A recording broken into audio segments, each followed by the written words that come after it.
Stu Hamilton from Audible Elegance here in Cincinnati, Ohio. We have a website, audibleelegance.com. Do visit it. We have on display some of the specials that we're running during our 40th anniversary. Once again, I'm going to go venturing into the area of cables. Now, there are a number of naysayers about cables, and have had your comments before. We really don't need them here. There are people who believe in them, and people who don't. All right, we get the school. There are people who don't believe in them. I do. There's a number of other people who are most curious. There's other people who absolutely do believe in it. But how do you go about choosing the cables? And my personal approach is one that essentially relies upon empirical results. And as a battle strategy, I would personally advise buying 3, 4, or 5 different manufacturers, let's say Interconnects, and the cheapest models, or the first one up from the bottom. And the reason I do that is that a manufacturer has a design theory in general about how they believe a cable should be built and how it should perform.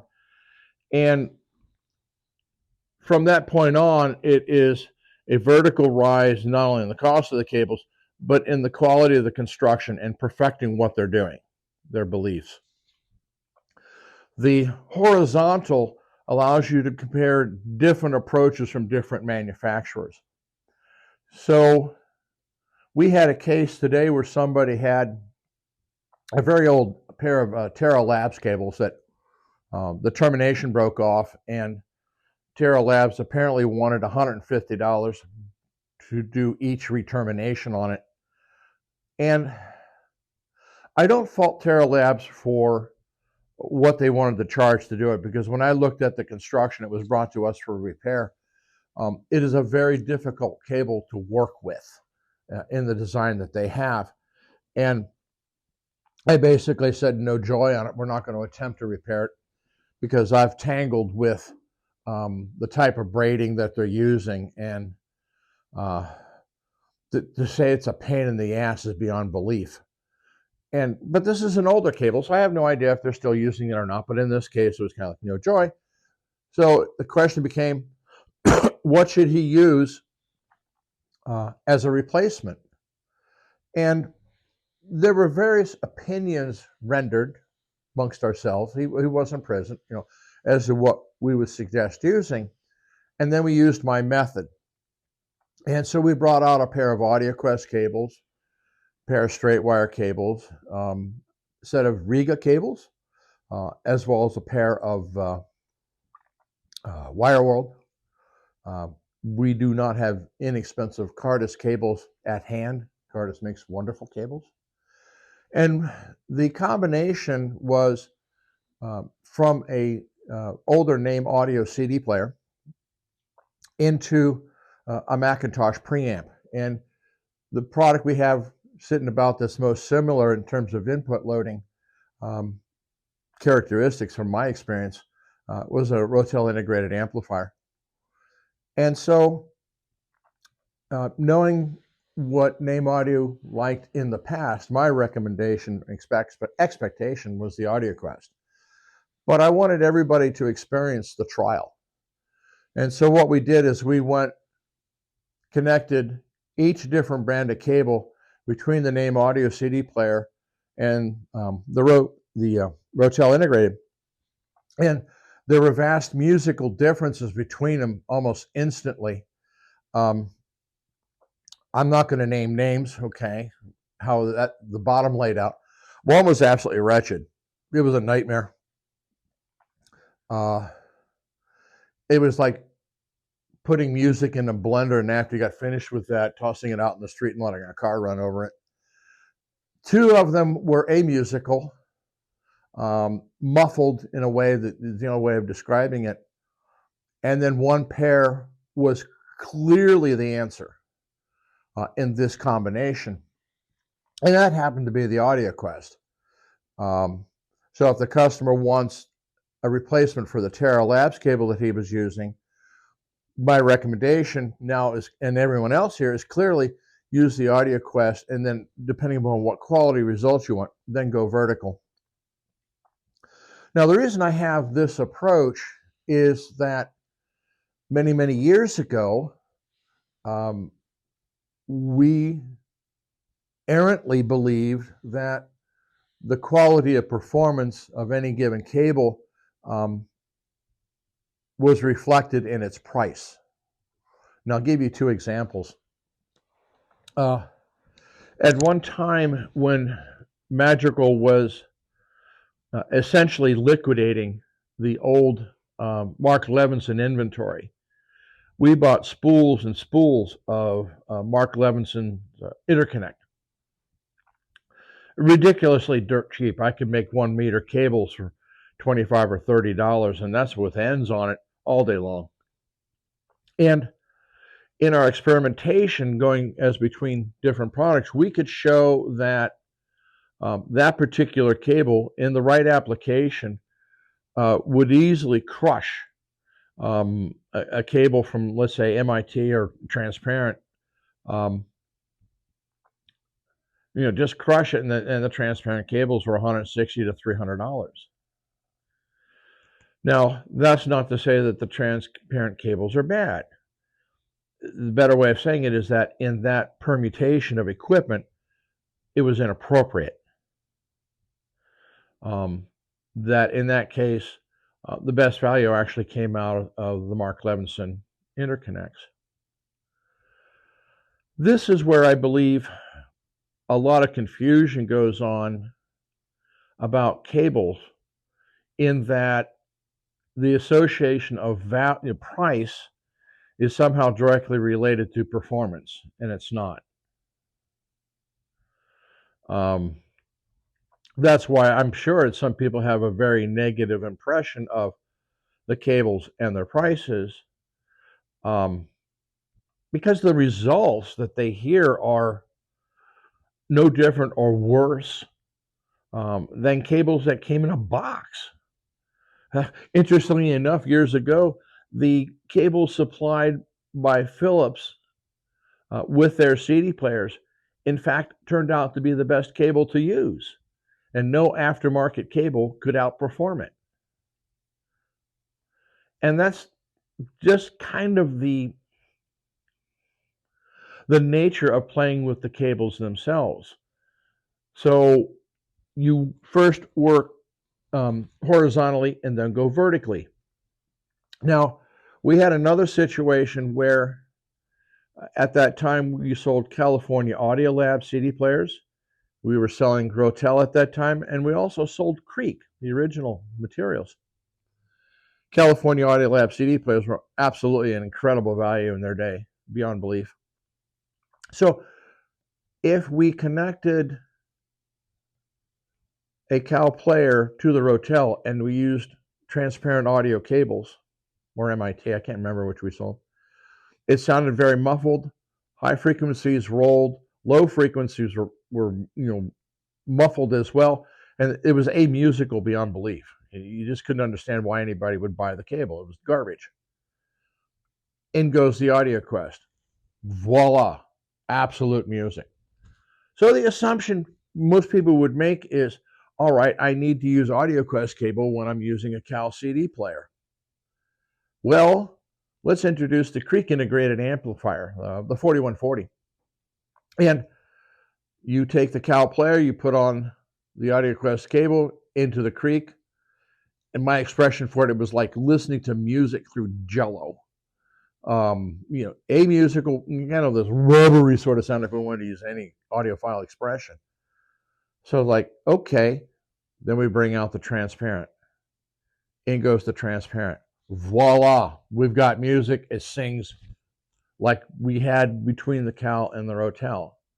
So one of the things you also have to watch out for is that if you change a component in a series, don't assume that the cable you have originally there between A product and B product is the same that you're going to use for A product to C product. That may change. And that's a trap a lot of people find themselves getting into, because then things start going wrong and then they start messing around with the rest of the system, never questioning what they've done in the cable. They're assuming, maybe the equipment's gone bad or my placement's all screwed up, and you take what should be an enjoyable experience into the hobby of moving equipment and never getting satisfaction. Because as I say, if you screw it up in the beginning, it's not going to get better going through the rest of the system. So that is my approach on interconnects. Speaker cables also run the same way. The problem with speaker cables is you cannot get really cheap ones. With most cable manufacturers, getting a pair for $30, $40, or $50 for a pair of interconnects is not that hard. But you're not going to find speaker cable at that length that you need at those sort of prices. And unlike interconnects, you're going to have a wide variety of the type of terminations you may need. If you have, name audio electronics, well, you better have Deltrons or banana plugs, because you're not putting a spade lug on it. If you have a set of magnepans, depending upon the vintage, the type of termination you can use there will change. And one of the things I try to avoid, some speaker manufacturers, in sincerity, tried to help consumers, is they basically come out with a base termination that is threaded, allowing you to change from a banana type plug to a spade. That is a very convenient factor. However, what it's putting in the signal path is a junction. And if there's anything that audiophiles know not to do, is to have a series of connections in the signal path. So inherently, you're doing that with a speaker cable. And I just won't go there. I haven't really fully listened out what happens. I just have it's really not a good idea. Now, for experimentation purposes, it's a good stick to use if you're changing between things. So speaker cables are a bit more difficult. The other common question we'll get is, should I use one brand of cable through an entire system? My answer to that is no. As much as I love some of the people I work with in the cable industry, Stephen Hill at Straightwire, Bill Lowe has been in my store, and I've had representatives of MIT. For years, I had a good friend, Mike Marco, with Nordost when we sold those cables. As much as I love all these people, I do not believe that any single cable manufacturer has all the answers, or has the answers that address all permutations. It has not been my experience at all. So we have a tendency to be very careful when putting systems together by empirical evidence, empirical experimentation as to what cables to use. When we are asked to provide cables for equipment we have not sold or have little experience with, we have to go to the recommended approaches. Okay, here you go. Start playing with the permutations. We start at the source and see what happens there first. Once we get that settled, you may need, to get another display run and go through the next link, and there you go, or a different source. That's the best advice I can give you if you're trying to figure out what to do. There are some dealers who have only a recommendation for a specific brand of cable, even though they may have 5 or 6. I can't explain that behavior. I have suspicions as to why it happens, and it's not my place to go into that.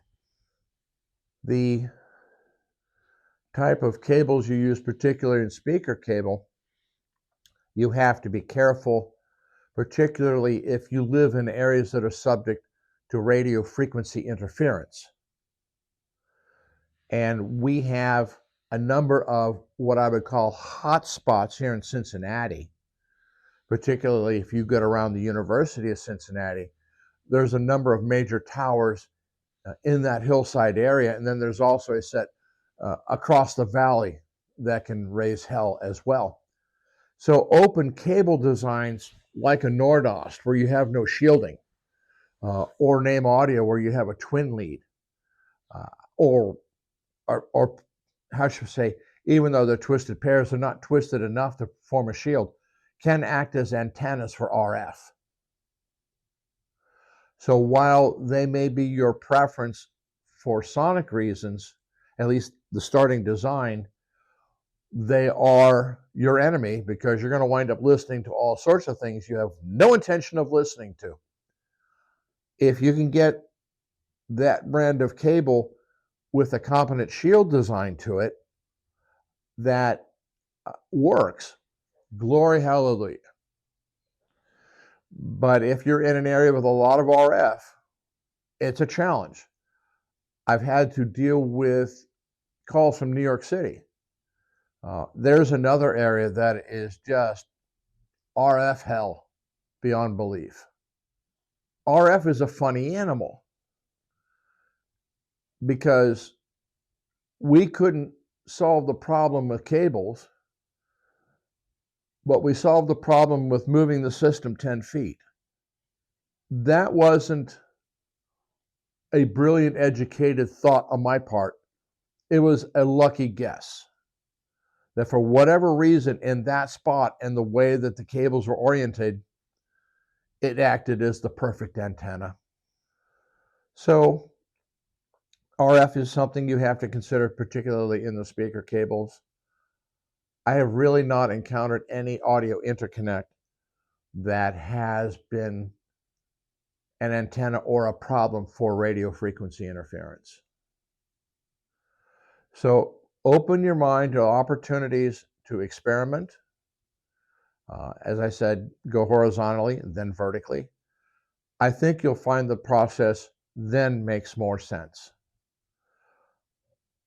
I've been at this for 40 years, and I honestly have not found a better method. And with all of the equipment out there that's ever been made, and all of the possible combinations and permutations, I don't believe that there is a living soul who knows all of the ins and outs.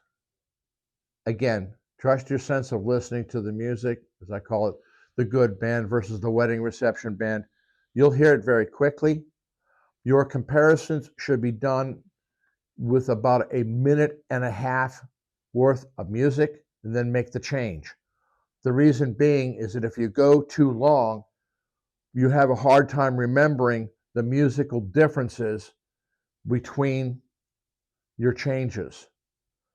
If someone wants to, if you want to sit there for an hour and a half listening to a single cable, if you do that after you decided that's the one you want, or you think you want, that's fine. But if you think you can remember music, from an hour and a half ago and compare it, good luck. It won't work. Minute and a half, shoot it. Sometimes the musical differences are so obvious in the first 10 to 20 seconds, you don't even have to go a minute and a half. You just kind of go, oops, that's wrong. It's kind of like going into a bathroom and opening the stall door and realizing somebody didn't flush it. You don't have to sit there for a minute and a half figuring this one out. It's over. That's it. That's my advice. I'm open to questions, but I can't answer every permutation and combination out there. That's why you work with your local dealer and try to come up with answers. Thank you.